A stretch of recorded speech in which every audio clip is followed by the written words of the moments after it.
Pemirsa, kami mohon maaf untuk berita yang pertama akan kami hadirkan kembali terkait kerja keras tim gabungan Basarnas Bali, BPBD, Dishub Polres dan juga TNI dan masyarakat dalam mengevakuasi korban kecelakaan mobil AVP yang tenggelam di Danau Batur.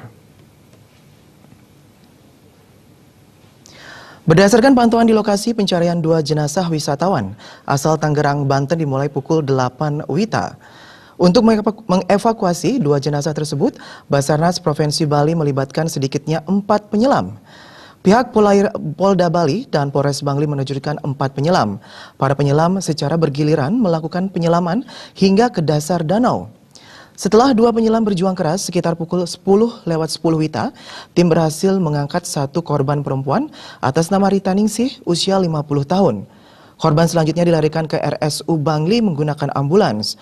Beberapa jam kemudian, tim gabungan kembali melakukan pencarian tahap kedua terhadap 1 korban lainnya berjenis kelamin laki-laki atas nama Muksin Mardona usia 31 tahun. Upaya pencarian dan evakuasi korban terakhir dilakukan dengan cara tradisional dengan menggunakan 2 batang bambu dan 4 perahu. Operasi penyelamatan berlangsung dramatis. Tali yang dipasang penyelam di mobil sempat terputus hingga beberapa kali.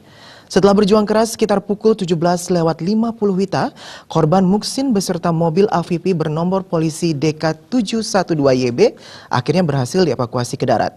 Dirlantas Polda Bali Kombes Pol Anak Agung Made Sudana mengungkapkan proses evakuasi yang dilakukan tim dibantu masyarakat sempat mengalami sedikit kendala. Air danau yang keruh membuat penyelam tidak dapat melihat di bawah karena gelap gulita. Tidak hanya itu pemirsa, beberapa kali tali yang dipakai untuk menarik badan mobil juga terputus. Tim penyelam kembali harus melakukan pengikatan ke dasar danau. Sementara itu, Kapolres Bangli AKBP Igusti Agung Ngurah Ade Anom Panji mengungkapkan korban Muksin saat ditemukan dalam posisi terkelungkup di jok belakang. Diduga sebelum tenggelam, mobil sempat mengalami benturan keras pada tebing hingga mengakibatkan mobil ringsek dan kaca bagian belakang pecah.